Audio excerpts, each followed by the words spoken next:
ሰላምና ጤና በያላችሁበት ይድረሳችሁ ውድን የተከበራችሁ ቤተሰቦቻችን እንደምን አላችሁልን? ከሁለተኛው የዩቲዩብ ቻናላችን አዲስ ስፖርት ልዩ የተለያዩ ስፖርታዊ ጉዳዮችን ልናካፍላችሁ እነሆ በምሳ ሰዓቱ የስፖርት የመረጃ ሰዓታችን ዳግም ተገናኘን። ስለምታደምጡን ቆይታችሁን ከኛ ጋርም ስለምታደርጉ እጅጉን ከልብ አድርገን ነው የምናመሰግነው። በዛሬ ፕሮግራማችን የተለያዩ ርዕሰ ጉዳዮችን የምናነሳ ይሆናል። ቆይታችሁን ከኛ ጋር አድርጉ። የተለያዩ ርዕሰ ጉዳዮችን እናነሳለን። በዝውውር አርሰናል፣ ዩናይትድ፣ ቸልሲ፣ ማንቸስተር ሲቲ፣ ሊቨርፑል፣ ባርሴሎናና ሪያል ማድሪድን ጨምሮ ሌሎችም የአውሮፓ ታላላቅ ክለቦችን የተመለከቱ የዝውውር ጉዳዮቻቸውን እያነሳሳን ነው ቆይታን የምናደርገው። ከመሸጋገሪያ በኋላ በድጋሚ እንገናኛለን። ፉአድ ባሩ ፕሮግራሙን እየመራው ቆይታን አደርጋለሁ። አብራችሁኝ እንድትቆዩም በአክብሮት ጋብዛለሁ።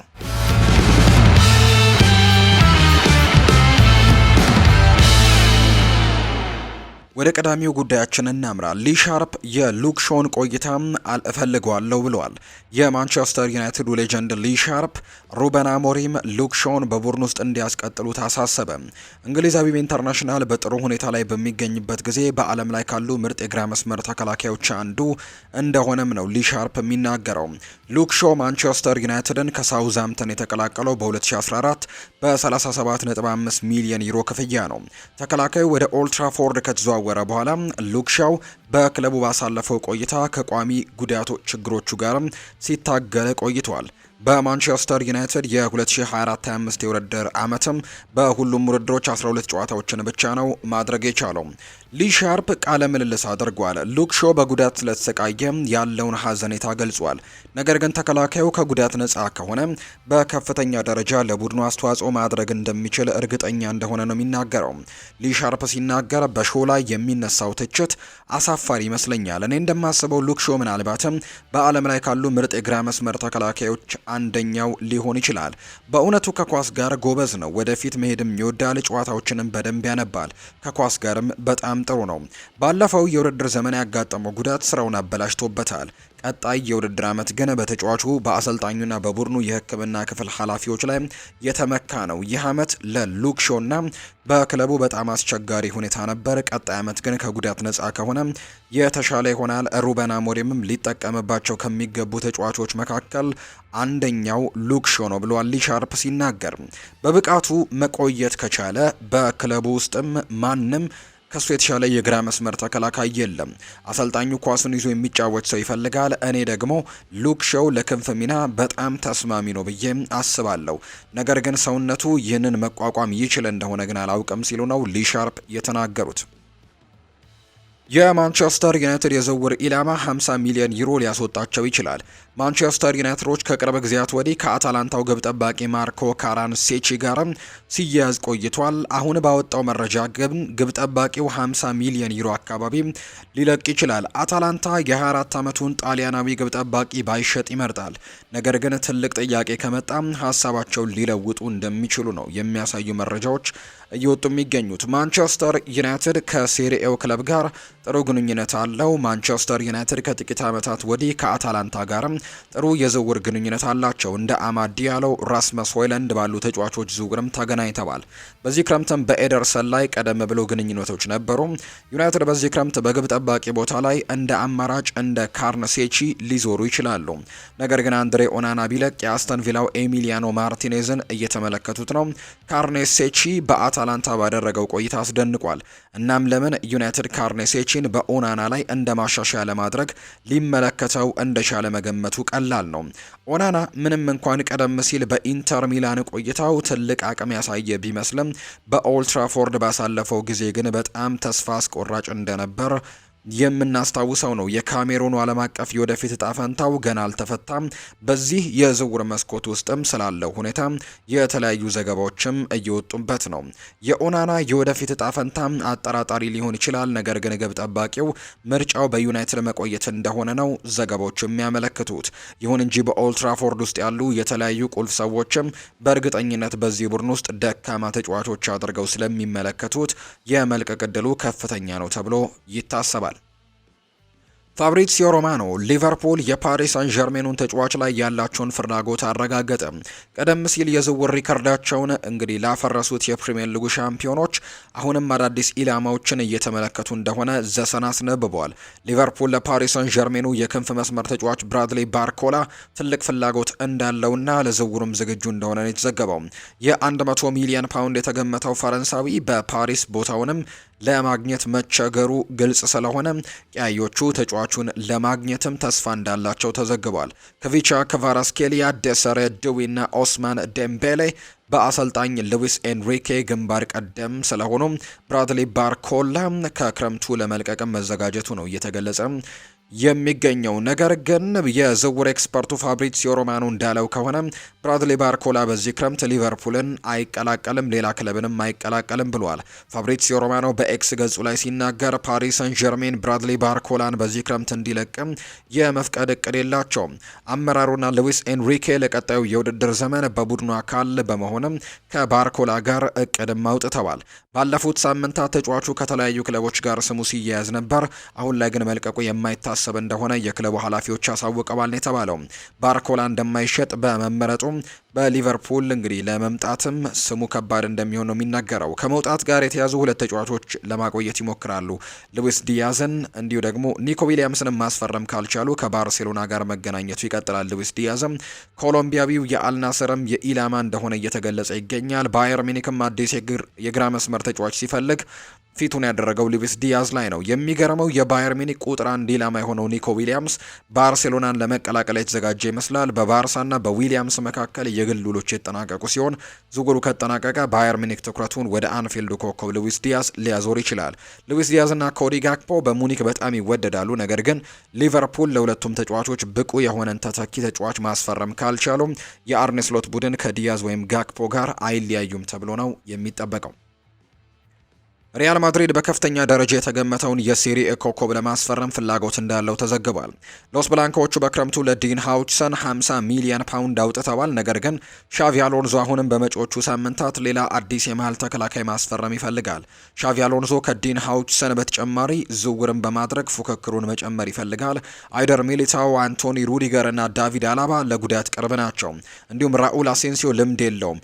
የስፔኑ ጋዜጣ ፊጂያስ እንደዘገበው ሮማዎች የመሃል ተከላካይ ኢቫን ንዲካን እንዲያስፈርሙ ለማድሪድም እድል እንደሰጧቸው ነው የሚነገረውና ኢቫን ንዲካን ሊመለከቱ የሚችሉበት እድል እንዳለ ጭምር ነው እየተገለጸ የሚገኘው። የ25 ዓመቱ ተጫዋች የ2023 ከአይንትራክ ፍራንክፈርት የተቀላቀለ ሲሆን ከ60 በላይም የሴሪ ጨዋታዎችን አድርጓል። ነገር ግን አዲስ ፈተናን መጋፈጥ ይፈልጋል። ጋዜጠኛ ዣቪየር ፓራን ፔና ስለ ዝውውሩም ሲናገር ደግሞ በቡንደስሊጋና በሴሪኤ የቅርብ ጊዜ ልምድ ያለው ንዲካ በማድሪድ ውስጥም በጣም የተወደደና በቴክኒካል ዲፓርትመንቱም ለብዙ የውድድር ዘመናት ክትትል የሚደረግበት ተጫዋች ነው። ሆኖም ግን አሁን ያለው ሁኔታ ይህንን እርምጃ የሚደግፍ አይመስልም። ነገር ግን ኢቫን ንዲካ ክትትል ሲደረግበት የነበረ ተጫዋች ነው። ሪፖርቱ እንደሚያመለክተው ማድሪድ የኢቫን ንዲካ አድናቂዎች ቢሆኑም በአይቮሪ ኮስታዊ ኢንተርናሽናል ቅድሚያም ለመስጠት እድል የላቸውም ነው እየተባለ የሚገኘው። አርኤምሲ ስፖርት በዚህ ወር መጀመሪያ ላይ ማንቸስተር ዩናይትድ እና ቶትንሃም የመሃል ተከላካዩን ሊያዘዋውሩ በሚችሉበት ሁኔታ ላይ ጥንቃቄ ወይም ጥያቄ ማቅረባቸውን ዘግቦ ነበር። ኢቫን ንዲካ በበኩሉ በሚቀጥለው መዳረሻው ላይ ውሳኔ ከማድረጉ በፊትም ሁሉንም ጥያቄዎች ለመገምገምም ጊዜ ይወስዳል። ኢቫን ንዲካ በ2024-25 የውድድር ዘመን ሪከርድ ሰብሮ በ20 ቡድኖች መካከል የሴሪኤ ውድድር በ2004 ከጀመረ ወዲህ 38ቱም የሊግ ጨዋታዎች ላይ በየደቂቃው በመጫወት የመጀመሪያው የሮማ ተጫዋችም ሆኗል ነው እየተባለ የሚገኘው። የ19 ዓመቱ ስዊድናዊ ሊዮኔል ሜሲን ባርሴሎና ለማስፈረም በመጨረሻ ደረጃ ላይ ይገኛል። ባርሴሎናዎች የኮፐንሃቨኑን አጥቂ ታዳጊው ሊዮኔል ሜሲ የሚሉትን ሮኒ ባርድጂን ለማስፈረም የሚደረገው ውድድርን አሸንፈዋል። እናም የስዊድናዊው ተጫዋች ዝውውርን ለመጨረስ መቃረባቸውን ፋብሪዚዮ ሮማኖ ተናግሯል። በሳምንቱ መጨረሻ የካታላን ሰዎች በስካንዲቪያን ውስጥም ከፍተኛ ደረጃ ከሚሰጣቸው የታዳጊ ወጣቶች መካከል አንዱ እንደሆነ ለሚታሰበው የ19 ዓመቱ ወጣት ላይ ፍላጎት እንደነበራቸው ተዘግቧል። ባርድጂን በ2022 መጀመሪያ ላይ ወደ ኮፐንሃቨን ዋናው ቡድን ካደገ በኋላ ለተወሰኑ ዓመታት በቦታው ላይ ቆይተዋል። እናም አሁንም በሁሉም ውድድሮች ለዴንማርክ ኃያል ክለብ 84 ጊዜ ተሰልፏል። በ2005 የተወለደው የክንፍ ተጫዋቹ በኮፐንሃቨን 15 ጎሎችንና አንድ አሲስትም ማድረግ ችሏል። ባርድጄን በአብዛኛው በ2024-25 የውድድር ዘመን እንግዲህ ኩርሲት በምንለው ጅማት ጉዳትም አምልጦት ነበር። ማንቸስተር ሲቲ እና ቼልሲ ሁለቱም እንግዲህ ስዊድናዊውን ሊዮኔል ሜሲ ተብሎ የሚጠራውን ተጫዋችም ከማዛወር ጋር በጥብቅ ተያይዘው ነበር። ነገር ግን የእንግሊዙ ክለብ በካታላን አቻቸው ዝውውሩን ተቀምተዋል። ፋብሪዚዮ ሮማኖ እንዳለው ከሆነ ባርሴሎና ባርድጂን ከኮፐንሃቨን ለማስፈረም የመጨረሻ ደረጃ ላይ ይገኛሉ። ሁለቱ ክለቦች በመጪዎቹ ቀናትም የመጨረሻውን ዝርዝር ይፋ ያደርጋሉ ተብሎ የሚጠበቅ ሲሆን ወጣቱ ኮከብ ጁላይ 1 በይፋ የብሉ ግራና ተጫዋች ይሆናል ተብሎ ሲጠበቅ ነበር። ነገር ግን በሚቀጥሉት ቀናት ይሆናል ተብሎ ይጠበቃል። የባርሴሎና አዲሱ ሜሲ የባርሴሎና ንብረት መሆኑ ከተረጋገጠ በኋላ የላሊጋ ሻምፒዮኖቹ የአትሌቲክ ቤልባው ኒኮ ዊሊያምስ ስምምነትን ወደ ማጠናቀቅ ፊታቸውን ያዞራሉ ተብሎ ነው የሚጠበቀው። የ22 ዓመቱ ተጫዋች ልቡ ወደ ካምፕኑ ለመሄድም የተነሳ ይመስላል። እናም ባርሴሎና ስምምነት ላይ ተደርሷል ተብሎ ይታሰባል የሚሉ መረጃዎች ናቸው እየወጡ የሚገኙት። ፈርሚን ሎፔዝ መልቀቅ አይፈልግም። ፈርሚን ሎፔዝ በካታላኑ ክለብ በቂ የሆነ የጨዋታ ጊዜ ባይኖረውም በባርሴሎና ሕይወቱን ለመቀጠል ከቼልሲ የቀረበለትን አትራፊ ጥያቄ ውድቅ ማድረጉ ተዘግቧል። የ22 ዓመቱ ወጣት በላማሲያ ያደገና በ2023ም ወደ ዋናው ቡድን ያደገ ሲሆን በዋናው ቡድን ውስጥም ሚናው ከፍ ማድረግም ችሏል። በ2024-25 የውድድር ዓመት ሎፔዝ ለባርሴሎና 28 ጨዋታዎችን አድርጓል። ነገር ግን የጀመረው 12 ጨዋታዎችን ብቻ ነው። በባርሴሎና 8 ጎልና 10 ለጎል የሆኑ ኳሶችን አመቻችቶ ማቀበል ችሏል። የሎፔዝ አስተዋጽኦ ባርሴሎና ጥሩ ዓመትን ለማሳለፉም አንዱም ምክንያት ነበር። ቼልሲ ከሎፔዝ ጠንካራ ተመራጮች አንደኛው ሲሆን የቅርብ ጊዜ የወጡ ዘገባዎች እሱን ለማስፈረም ተጫዋቾችና ገንዘብ አቅርበው ነበር። ነገር ግን ያቀረቡት ጥያቄ በባርሴሎና ውድቅ ተደርጓል። ነገር ግን ውድቅ ቢደረግም በምዕራብ ለንደኑ ክለብ መፈለጋቸው ያላቋረጡ ይመስላል። ነገር ግን በላማሲያ ምሩቅ ከቡንደስሊጋው ክለብም አዲስ ፕሮፖዛል መቅረቡም ተዘግቧል። እንደ ካታላን ጋዜጣ ኤል ናሲዮናል ዘገባ ከሆነ ቼልሲና ባየር ሚኒክ ለፈርሚን ሎፔዝ በባርሴሎና ከሚገኘው 2 እጥፍ እንግዲህ የተጣራ ደሞዝ ለአንድ የውድድር ዘመን 6 ሚሊዮን ዩሮ አቅርበዋል። ከሚያስደስት የፋይናንሻል አቅርቦት በተጨማሪ ማራኪ የስፖርት ፕሮጀክት አቅርበውለት የመጫወቻ ደቂቃዎችን እንዲያገኝም ዋስትናም ሰጥተውታል። ነገር ግን ስፔናዊው አማካይ በባርሴሎና ለመቀጠልም እና ደግሞ ስኬታማ ለመሆንም ቆርጦ የተነሳ በመሆኑ የሁለቱንም ክለቦች ጥያቄ ውድቅ አድርገዋል። ዘገባው አክሎም ሃንስ ፍሊክ ፈርሚን ሎፔዝን በቡድኑ መጀመሪያ ቋሚ 11 ውስጥ ቦታ እንዲያስገባው ዋስትና ባይሰጠውም በአመለካከቱ በቁርጠኝነቱና በአፈጻጸሙ ደስተኛ ነው። የጋቪ ከጉዳት መመለስና የፔድሪና ዳኒ ኦልሞ ጠንካራ ብቃት ቢኖርም ሎፔዝ ከክለቡ የመሃል ክፍል ውስጥም ለቦታዎች ጠንካራ ፉክክር እንደሚያቀርብ ይታመናል። ሎፔዝ ከባርሳ ጋር እስከ 2029 ኮንትራት ያለው ሲሆን በኮንትራቱ ላይም 500 ሚሊዮን ዩሮ የውል ማፍረሻ እንዳለው ነው የሚነገረው። ካሴሜሮ በሳዑዲው ቡድን እየተፈለገ ነው። በክሪስቲያኖ ሮናልዶ የሚመራው አልናሰር ከማንቸስተር ዩናይትድ ካርሎስ ካሴሜሮን ለማስፈረም ድርድር ላይ መሆናቸው ተዘግቧል። ብራዚላዊው የኦልትራፎርዱን ቡድን ለመልቀቅም ክፍት ነው። እናም የሳዑዲ ቡድን የአማካይ ክፍላቸውን በካሴሜሮ ማጠናከር ይፈልጋሉ። የስፖርት ጃዛሪያ ዘገባ እንደሚያመለክተው አልናስሮች ከካሴሜሮና ከማንቸስተር ዩናይትድ ጋር ለመስማማትም ተቃርበዋል። ማንቸስተር ዩናይትዶች ቡድናቸውን መልሰው ለመገንባት እየፈለጉ ሲሆን የሩበን አሞሪም እቅድ አካል ያልሆኑ ተጫዋቾችን ለመሸጥም ተዘጋጅተዋል። ማንቸስተር ዩናይትድ የአልናስርን ፍላጎት ተከትሎ በ2022 በ70 ሚሊዮን ፓውንድ ያስፈረሙትን አማካይ ለመሸጥም ጥሩ ዕድል አድርገው ይመለከቱታል። የቀድሞው የሪያል ማድሪድ ተጫዋች በሩበን አሞሪም ስር ቁልፍ ሚናን ተጫውተዋል። ነገር ግን የ33 ዓመቱ ተጫዋችም በአሰልጣኙ የረጅም ጊዜ እቅድ ተደርጎም አይታይም። አልናስር ባለፈው የውድድር ዘመን በሊጉ ሶስተኛ ሆኖ ያጠናቀቀው ከሻምፒዮኑ አልኢቲያድ በ13 ነጥቦች ዝቅ ብሎ ነበር። እናም በክረምቱ ቡድኑን ለማጠናከር እየሰሩ ነው። በሚቀጥለው የውድድር ዘመን የሊጉ አሸናፊነትን ለማረጋገጥ በዚህ ክረምትም ትልልቅ ተጫዋቾችን ለማግኘት ይፈልጋሉ። አልናስር የቀድሞ የማንቸስተር ዩናይትዱን ድንቅ ተጫዋች ክሪስቲያኖ ሮናልዶን ውል እንግዲህ አድሷል። ከፖርቱጋላዊ ኮከብ ተጫዋች ጋርም ይቆያል። ከዛ በተጨማሪ ግን ከአዲሱ የውድድር ዘመን ቀደም ብሎ ግን በርከት ያሉ ተጫዋቾችን እንደሚያስፈርሙለት ጭምር ለሮናልዶ ቃል እንደገቡለት ነው የሚያሳዩ መረጃዎች የወጡት። አርሰናል ለኤሲ ሚላን ተከላካዩን ለመሸጥ ፈቃደኛ ነው።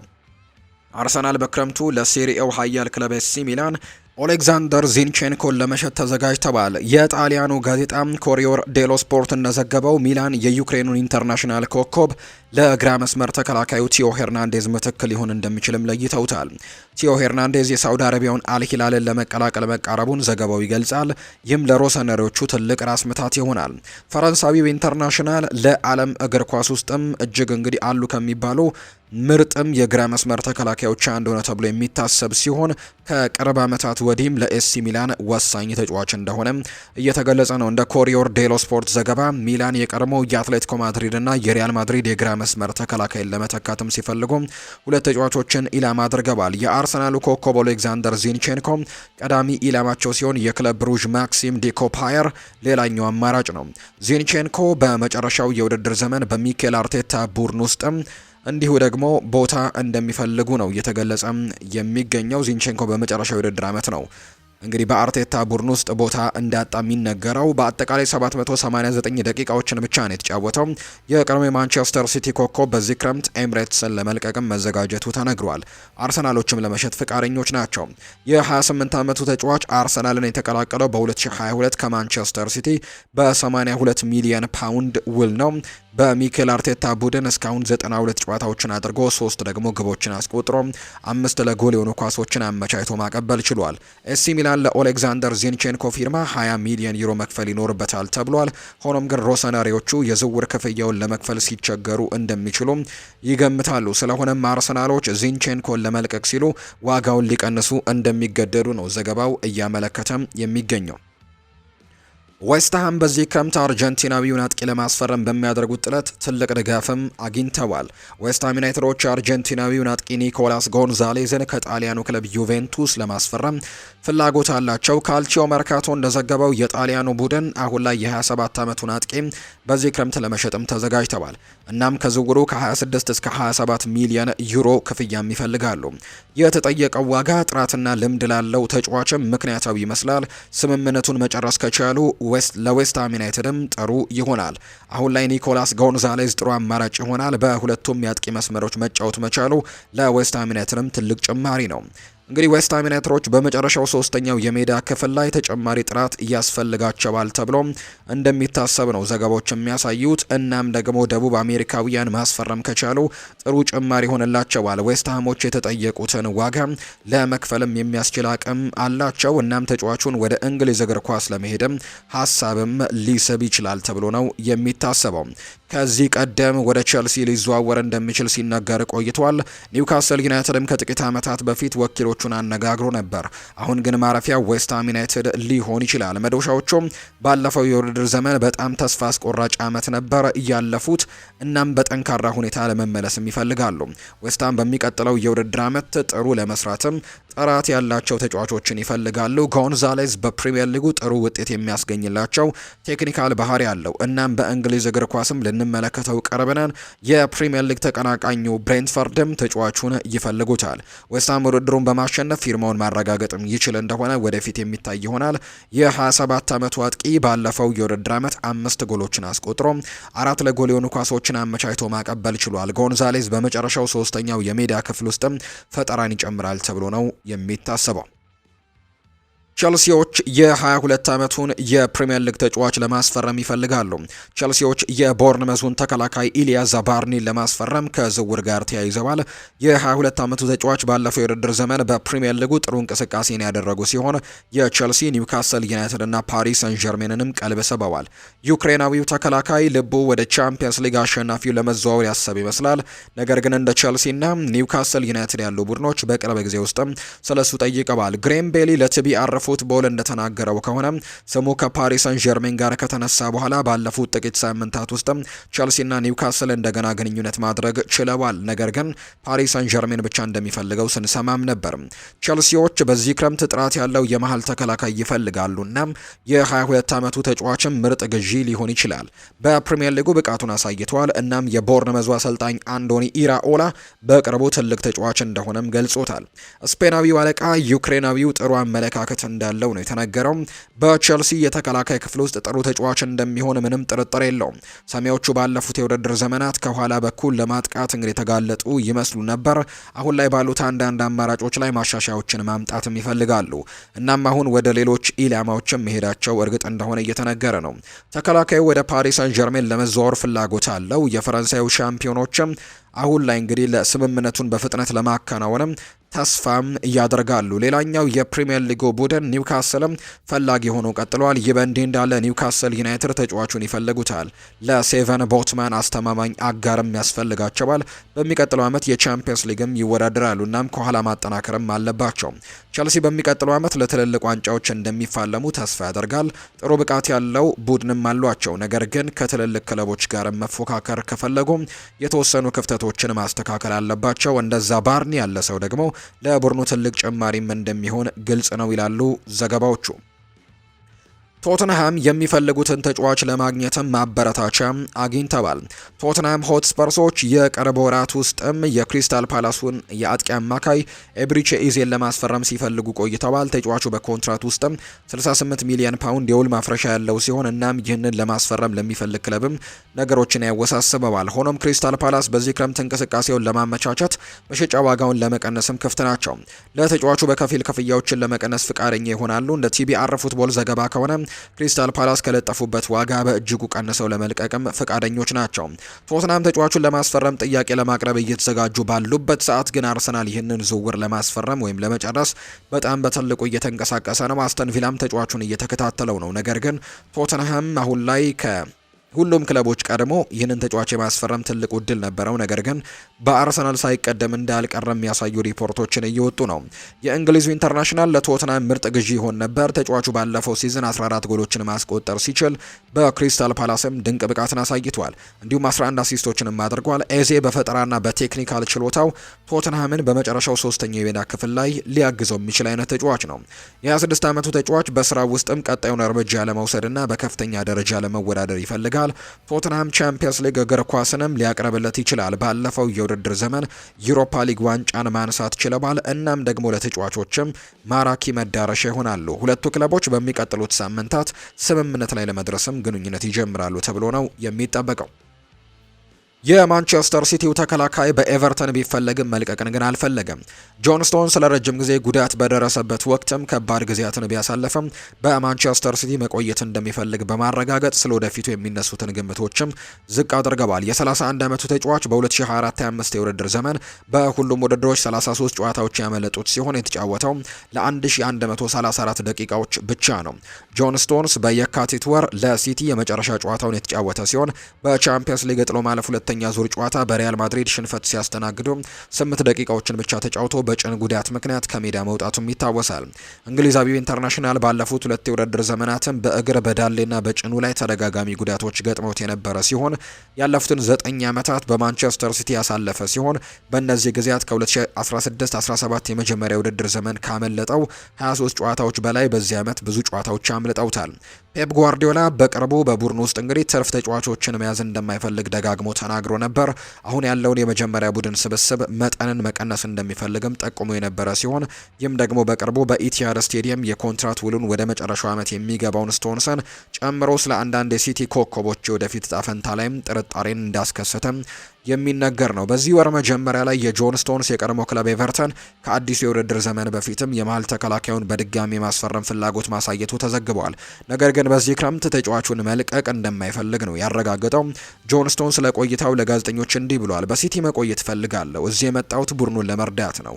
እናም የተነገረውም ሆነ የሚገመተውን ነገር አላውቅም። ነገር ግን እንዲህ አይነት ነገር እንደሚወራ አምናለሁ። ነገር ግን ማረጋገጥላችሁ ነገር በሲቲ ቤት እንደምቆይ ብቻ ነው ሲል ጆን ስቶንስ ተናግሯል። ጆን ስቶንስ በዩናይትድ ስቴትስ ውስጥ አዲስ ለተጀመረው ውድድር በጋርዲዮላ የ27 ተጫዋቾች ስብስብ ውስጥም ከተካተቱ ተጫዋቾች መካከል አንዱ ነበር። ነገር ግን ተጫዋቹ በሲቲ አንድም ጨዋታ ላይ ተሳትፎን እንዳላደረገ ነው የወጡ መርሃ ግብሮች የሚያሳዩት። ሎስ ብላንኮቹ በፕሪሚየር ሊጉ በፊት መስመር ለሚታገለው ተጫዋች አስደንጋጭ እንቅስቃሴን ለማድረግ እያዩት ነው። ሪያል ማድሪድ የዌስትሃም ዩናይትዱን አጥቂ ኒኮላ ፉልክሩግን ለማስፈረም አስደንጋጭ እንቅስቃሴን እያደረጉ ነው ተብሏል። በርካቶች ያልጠበቁት ሎስ ብላንኮቹ በዚህ ክረምት እስካሁን 2 ፊርማዎችን በማድረግ ቡድናቸውን ያጠናከሩ ሲሆን በቀጣይ ጊዜያትም የተለያዩ ቦታዎች ላይ ትልልቅ እድሳቶችን ሊያደርጉ ይችላሉ። ሪያል ማድሪድ እንዲሁ ፍራንኮ ማስታንቱኖን ማስፈረሙን አረጋግጧል። አርጀንቲናዊ ኢንተርናሽናል በነሐሴ 18 ዓመት ሲሞላው ከሪቨር ፕሌት ወደ ቤርናቢውም በይፋ ይዘዋወራል። ነገር ግን ክለቡ በመሃል አጥቂ ቦታ ላይ ጥልቀት ስለሌለው በተለየ አማራጭ ማቅረብም የሚችል የመሃል አጥቂ ማምጣት እንደሚፈልግ ነው የታወቀው። ኬሊያን ምባፔ በዛ ቦታ ቀዳሚ ምርጫ ሆኖ ይቆያል። ነገር ግን አዲሱ አሰልጣኝ ሻቪ አሎንሶ በተወሰኑ ጨዋታዎች ላይ እንደ ዋና አጥቂ የሚያገለግል አጥቂ ለማስፈረም እየፈለገ ነው ተብሎ ይታመናል። ሪያል ማድሪድ የፉልክሩግን ዝውውር መፈለጉ አስገርሟል። ፌጂያስ እንዳስነበበው ፉልክሩግ በሪያል ማድሪድ ራዳር ላይ ይገኛል። አጥቂው ሻቪ አሎንዞ በሚቀጥለው የውድድር ዘመን ለሚፈልገው የኤምባፔ ተጠባባቂ ዋና እጩም ነው። ሪፖርቱ ጀርመናዊው ኢንተርናሽናል በዌስታል ቢታገልም እንደ ጥሩ አማራጭ ግን ታይቷል። የ32 ዓመቱ ተጫዋች በ2024 ክረምት ከቦሩሲያ ዶርትመንድ ወደ ለንደን ስቴዲየም ካቀና በኋላ ለዌስትሃም ባደረጋቸው 20 ጨዋታዎች 3 ግቦችንና 2 አሲስቶችን ብቻ ነው ያደረገው። ፉልክሩግ በግርሃም ፖተር ቡድን ያለው ኮንትራት ሊጠናቀቅ 3 ዓመታት ቀርተውታል። ነገር ግን በፕሪሚየር ሊጉ ክለብ መደሰት ባለመቻሉ በትክክለኛ ዋጋ እንደሚለቅ ነው የታወቀው። አጥቂው ለዶርትሙንድ ባደረጋቸው 43 ጨዋታዎች 15 ጎሎችን ሲያስቆጥር በቻምፒየንስ ሊግ 3 ግቦችን ማስቆጠር ችሏል። ከፉልክሩግ በተጨማሪ በሪያል ማድሪድ ፍላጎት ላይ ሌላም ተጫዋች አለ። የኦሳሱናው አንቴ ቦሚደር በዚህ ክረምት ለሪያል ማድሪድ አማራጭ እንደሆነ ይታመናል። ቦሚደር ለኦሳሱና በ2024-25 የውድድር ዓመት ጥሩ የውድድር ዓመትን ያሳለፈ ሲሆን በ42 ጨዋታዎችም 24 ጎሎችን ያስቆጠረ ሲሆን የ33 ዓመቱ ተጫዋችም በሪያል ማድሪድ በርከት ያሉ ሰዎችም ያደንቁታል ተብሏል። ሎስ ብላንኮቹ የአል አህሊውን ሮቤርቶ ፌርሚኖንም ለማስፈረም እያጤኑበት ነው ተብሏል። ነገር ግን በዓለም ክለቦች ዋንጫ ላይ ግን አንድ ተጫዋች አግኝተዋል። ጎንዛሎ ጋርሲያ ጥሩ ተጫዋች እንደሆነ ተመልክተዋልና ምናልባት ይህንን ተጫዋች ለመጠቀም ያሰቧቸውን ፊርማዎች በሙሉ ሊተዋቸው ሊችሉ እንደሚችሉ የሚያሳዩ ሪፖርቶች ናቸው አሁን ላይ እየወጡም የሚገኙት። ውድና የተከበራችሁ ቤተሰቦቻችን ለዛሬ ያዝንላችሁ አዳዲስ ስፖርታዊ ጉዳዮቻችን እነዚህን ነው የሚመስሉት። ስላደመጣችሁን ቆይታችሁን ከኛ ጋርም ስላደረጋችሁ እጅጉን ከልብ አድርገን እናመሰግናለን። ፉአድ ባህሩ የዛሬውን ፕሮግራም እየመራው ከእናንተ ጋር ቆይታን አደረግኩኝ።